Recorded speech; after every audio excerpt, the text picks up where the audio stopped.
Hello guys! ඔයාලා හැමෝම මගේ Movie Tales YouTube channel එකට සාදරයෙන් පිළිගන්නවා. අදත් මම අරගෙන ආවේ කෙම්ජිරාජ series එකේ 6 වෙනි episode review එක. කලින් කොටස් ටික තාමත් බැලුවේ නැත්නම් ඒ ටිකත් ඉක්මනටම channel එකෙන් බලන්න කියලා මතක් කරන ගමන් අද review එකට අපි යමු.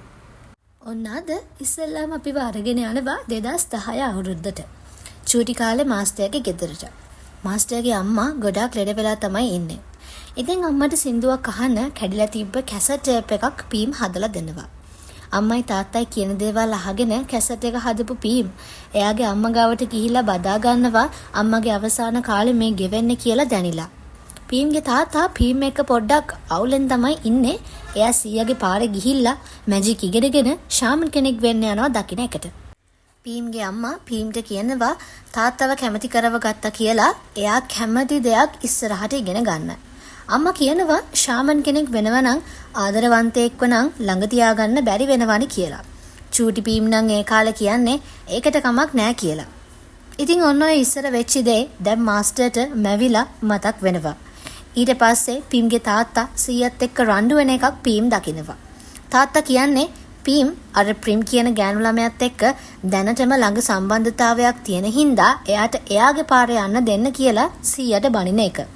හැබැයි තාත්තා දන්නේ නැහැ පීම්ට ඕනේ එයාගේ සීයා වගේම ෂාමන් කෙනෙක් වෙන්න කියලා.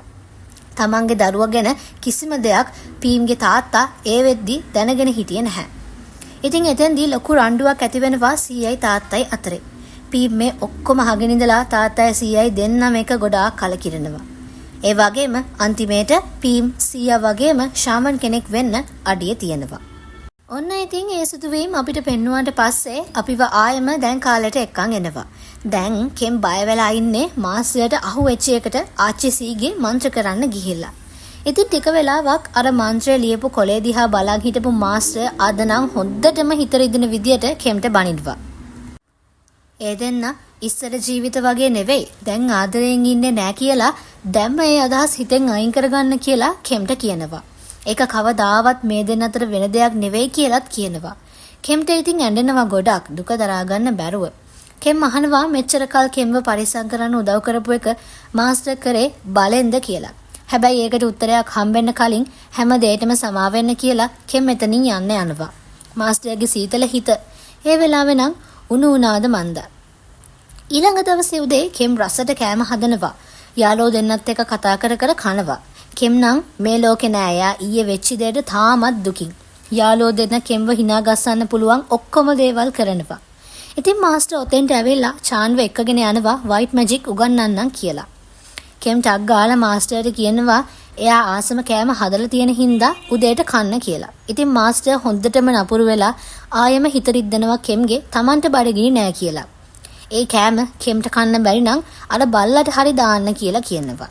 ඉතින් කෙම් මේකටත් දුකෙන් ඉද්දී ආච්චි සී එනවා කෙම්ව නගරයට එක්කන් යන්න කරදරේ වැටිලා ඉන්න කෙනෙක්ව බේර ගන්න. කෙම් කියනවා මාස්ටර්ගෙන් අවසර අරන් එන්නම් කියලා. හැබැයි උදේම මාස්ටර් ආච්චි සීට කෙම්ව එක්කගෙන යන්න කියලා. කෙම්ට දිග්ගටම වෙන්නේ දුක් වෙන්න දේවල්මයි.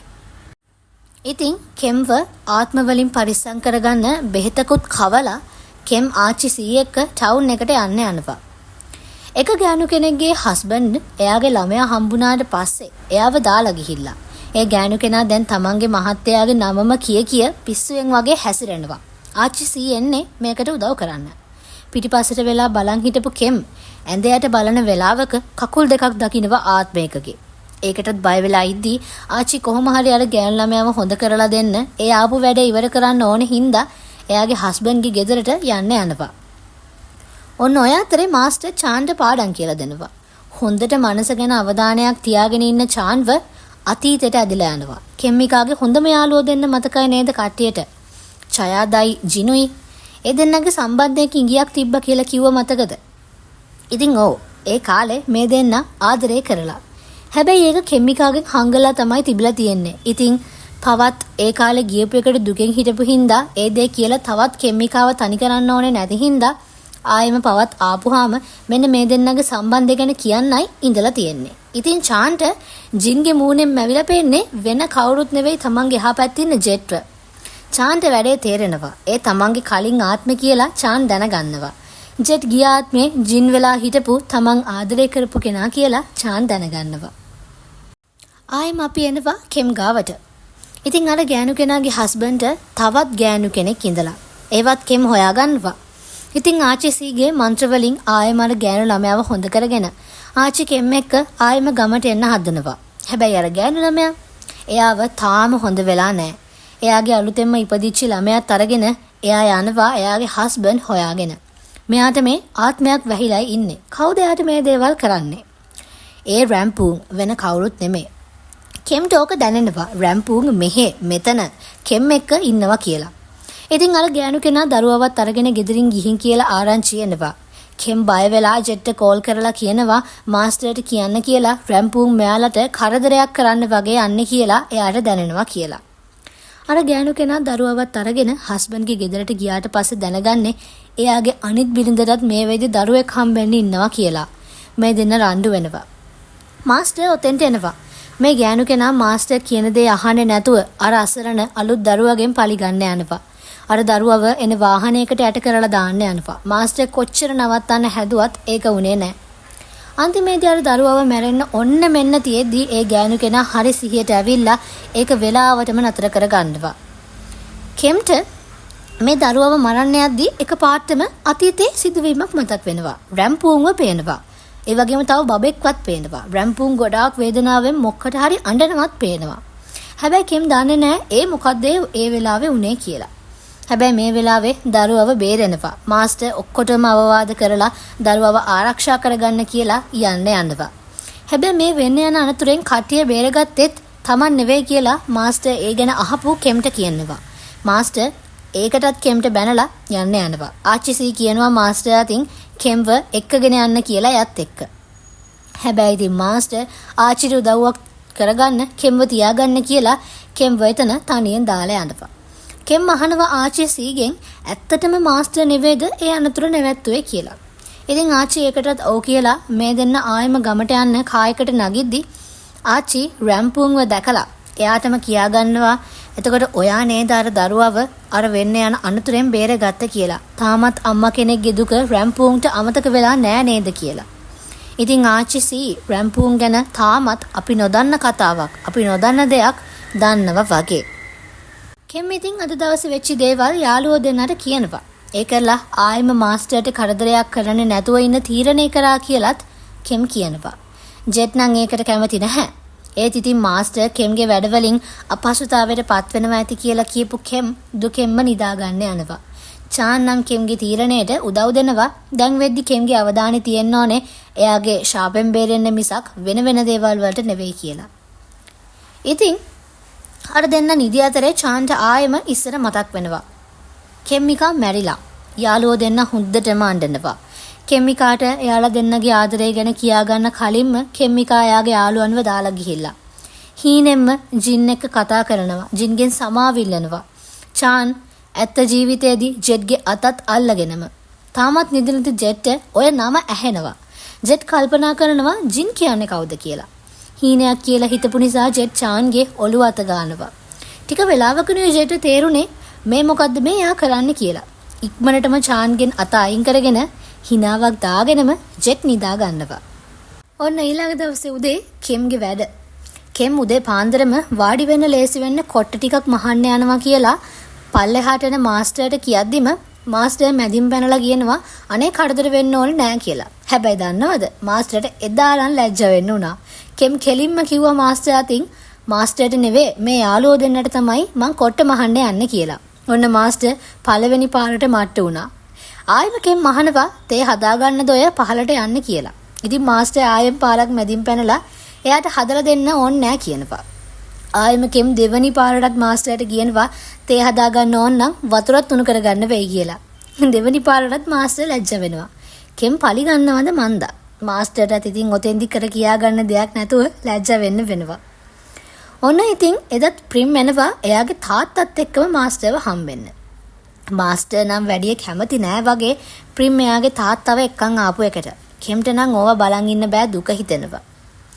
මාස්ටර්ට ප්‍රිම්ගේ තාත්තා එක්ක කතා කරලා ප්‍රිම් ගෙනාපු තෑගිත් පිළිගන්න වෙනවා. ඔක දිහා බලන් හිටපු ජෙට්ටත් අවුල් යනවා.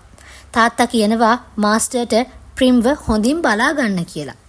ප්‍රිම් මේ ගමේ කරන්න යන උත්සවයකට මාස්ටර්ගෙන් උදව් ඉල්ලනවා. ඒ උත්සවයට ආත්ම වගේ දේවල් සම්බන්ධ වෙන හින්දා. ඉතින් මාස්ටර් ඒකට උදව් කරන්න කැමති වෙනවා. ඒ වගේම ජෙට් මේ වෙච්ච කතා ඔක්කොම හොරෙන් අහන් ඉන්නවා. ඔන්න ඔය අතරේ කෙම්ට මරු වැඩක් වෙනවා. කෙම් ගෙදරස් කර කර ඉද්දී ගිහිල්ලා ප්‍රිම්ගේ මල්ලි පොන්ගේ ඇඟේ වදිනවා. පොන් එනවා කෙම් එක්ක කතාවට. එයා නම් කෙම්ට කැමතියි කියලා හොද්දටම පෙන්නනවා වගේ. නමත් අහලා දැනගෙන අඳුර ගන්නවා මේ දෙන්න. ජෙට් බලන් ඉන්නවා හොරෙන් මේ මොකද්ද මේ වෙන්නේ කියලා. වැඩි වෙලාවක් මේ දෙන්නට කතා කරගන්න උනේ නැහැ. පොන්ගේ ආදරණීය අවස්ථාව කඩලා දාන්න මාස්ටර් ප්‍රිම් එක්ක එතෙන්ට එනවා. ඉතින් ඒ වෙලාවෙත් මාස්ටර්ට ඉරිසා හිතුණද මන්දා පොන්ටත් එක එක ඒවා කියලා කෙම් එක කතා කරන්න දෙන්නේ නැතුව පොන්ව යවනවා එතනින්. මෙතන නිකන් මේ කොල්ලෝ දෙන්න කෙම් වයිති කරගන්න රණ්ඩු වෙනවා වගේ. දෙන්නට දෙන්න කියව ගන්නවා. කොහොම හරි ප්‍රිම් මල්ලිවත් එක්කගෙන එතනින් යන්න යනවා. ඔන්න ඒ වෙලාවේ නම් මාස්ටර්ට මොණයක්ෙක් වැහිලාද මන් දන්නේ නැහැ කෙම්ව පොඩ්ඩක් ගණන් ගත්තා. එදා තමන් බඩගිනි නෑ කියලා මූණටම කියලා ගියානේ. අද නම් කෙම් කෑම එක හදන්න යන්නත් කලින්ම කියනවා මම දවල්ට කන්නම් කෑම එක හදලා වහලා තියන්න කියලා. කෙම්ට ඉතින් හොරෙන්ම hina මේ වෙන ඒවට. කායක ඇතුළේදී පොන් hina වෙවි යනවා කෙම්ව හම්බෙච්ච එකේ සතුටට. ප්‍රිම් තාත්තට කියනවා එයා මාස්ටර්ට ගොඩාක් ආදරේ කියලා. කොහොම හරි මාස්ටර්ව කැමති කරව ගන්න තමයි ප්‍රිම් මේ ප්ලෑන් කරන්නේ. ඔය කායක ඇතුළේ වෙච්ච කතාව පාර හිටපු තොන්ටයි ඒක්ටයි ඇහෙනවා. ආයෙම එන්නේ අපි යාළුවෝ තුන්දෙනාට. ඉතින් ජෙට් මාස්ටර්ට හොඳටම විහිළු කරනවා අර ඉස්සරලා කෙම් වෙනුවෙන් මාස්ටර් පොන් එක්ක රණ්ඩු වුණු විදිය දැකලා. ඒ දේ චාන්ටත් කරලා පෙන්නනවා. ජෙට් නම් කියන්නේ මාස්ටර්ට ඒ වෙලාවේ ඉරිසියා හිතුණා කියලා. චාන් අහනවා ඉතින් ඇත්තටම ඔය පොන් කෙන්ට කැමති වගේ හැසිරුණාද කියලා. කෙම් නම් කියනවා ඒ වගේ කියලා. නැත්තම් නිකන් තමන්ගේ කොණ්ඩේ පැටලලා තිබ්බ දේවල් අයින් කරලා දාන්නේ නෑනේ නේද කියලා ජෙට්ට කියනවා. ජෙට්ට ටක් ගාලා මතක් වෙනවා යා ඊරේ චාන්ගේ ඔළුව අත ගාපු විදිය. ඒ පාර චාන් යන්නේ පොන්ව කෙම්ට සෙට් කරලා දෙන්නද කොහෙද? මොකද මාස්ටර්ගේ වැඩේට චාන් එකඟුනේත් නෑනේ. ජෙට් ඉතින් සුපුරුදු විදියට රණ්ඩු වෙනවා. කෙම් hina වෙවි අහන් ඉන්නවා. කෙම්ටත් හිතා ගන්න බෑ මොනවා කරන්නද කියලා. චාන්ටත් ඔයාසේ එයාගේ ඉස්සර ජීවිතේ මතක් වෙනවා. එයාගේ ආදරවන්තියම ජෙට්ගෙන් පේනවා. ජෙට් කෙම්මතින් කියන්න වෙනවා අර හොරෙන් කතාව අහගෙන හිටපු වෙලාවේ වෙච්ච දේවල් වලින් ප්‍රිම් යන්නේ මාස්ටර්ව කැමති කරව ගන්නයි මාස්ටර් එකට ලොකු අකමැත්තක් පෙන්නුවේ නෑ වගේ එක්කුයි එතෙන්දි වුණා කියලා. ඉතින් කෙම්ට ආයෙම හොඳටම දුක හිතෙනවා. මාස්ටර් එකට අකමැති නොවුනේ මාස්ටර් ප්‍රිම්ට කැමති නිසාවක්ද කියලා චාන් කියනවා. ඒක අතීත ජීවිතේ නෙවෙයිනේ මේ ජීවිතේනේ. කෙම් ඉතින් ඒක ගණන් ගන්නේ නෑ වගේ පෙන්නුවාට පව්. කෙම් ගොඩාක් දුක් වුණා. කෙම් ටික වෙලාවකට පස්සේ අස් කරන්න යද්දී මාස්ටර්ගේ කාමරෙන් ඇහෙනවා මාස්ටර් තොන්ටයි ඒක්ටයි බනිනවා. ඇයි ඒ වහගෙන ඉන්න ගියේ කියලා. අර කායකේදී අහුණු දේවල් තොන් ඒක ඇවිල්ලා මාස්ටර්ට කියලා. මාස්ටර්ට තරහ ගිහිල්ලා අර දෙන්නටම බනිනවා ප්‍රිම් කියන්නේ නරක කෙනෙක් නෙවෙයි කියලා. ඒ වගේම ඒ දෙන්න අතරේ මොනවා හරි දෙයක් වෙන්න තියෙනවා නම් ඒ දේවලුත් ඒ වගේම වෙයි කියලා. ඉතින් ඔය ඔක්කොම කාමරෙන් එළියෙන් ඉන්න කෙම්ට ඇහෙනවා. ආයෙම පාරක් කෙම්ට ගොඩාක් දුක හිතෙනවා. ඉතින් මෙන්න මේ වගේ ගොඩාක් සිද්ධි මේ කතාව ඇස්සේ තියෙනවා. මෙන්න මෙතනින් එපිසෝඩ් 6 එක ඉවර වෙනවා. ඉස්සරහට මොනවා වෙයිද? පැටලිච්ච තැන් ගොඩයි. අලුත් චරිත ගොඩයි. ඉතින් දවසින් දවස කුතුහලයේ වැඩි වෙන කෙම්ජිරාද සීරීස් එකේ එපිසෝඩ් 7 එකත් එක්ක අපි ආයෙම හම්බෙමු. වීඩියෝ එකට කැමති නම් ලයික් එකක් දාලා සබ්ස්ක්‍රයිබ් කරන්නත් අමතක කරන්න එපා.